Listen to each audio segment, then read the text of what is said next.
બોગડ તાલુકાના મુખ્ય મથક થરા વિસ્તારના લોકોની હંમેશા ચિંતા કરતા અને લોકોની સંપૂર્ણ રીતે સુરક્ષા પૂરી પડતા થરા પોલીસ સ્ટેશનના જાંબાઝ પીઆઈ કેબી દેસાઈનું વેપારીઓ દ્વારા સન્માન કરવામાં આવ્યું હતું। બાલિકાઓએ કંકુ તિલક કરી કાંકરેજી હિન્દવાણી પરગણા પ્રજાપતિ સમાજના પ્રમુખ અણદાભાઈ પ્રજાપતિ, નગરપાલિકા અધ્યક્ષ રસિકભાઈ પ્રજાપતિ, વેપારી અગ્રણી કનુભાઈ પ્રજાપતિ, કાંતિભાઈ પ્રજાપતિ, જય ભગવાન, નટુભાઈ પ્રજાપતિ, પત્રકાર તાણાના પૂર્વ સરપંચ દશરથભાઈ ઠક્કર, નિરંજનભાઈ ઠક્કર, કરસનભાઈ જોશી, બાબુભાઈ ચૌધરી ખસા, કિશોરભાઈ પ્રજાપતિ, ગુરુકૃપા મોબાઈલ, ગોવિંદભાઈ વકીલ, કિરીટભાઈ પ્રજાપતિ, સાવન સોની, કમલેશ ચૌધરી, મનોજ ચૌધરી, ચેતન ચૌધરી, મેહુલ ચૌધરી, વિપુલ ચૌધરી સહિત ઉપસ્થિત દરેકે કેબી દેસાઈને ફુલહાર પહેરાવી પુષ્પગુચ્છ આપી સાલ ઉઠાડી સન્માન કર્યું હતું।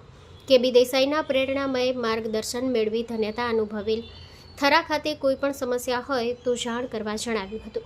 Story report by Dilipsinh Rajput, Vav Tharad, Banaskantha.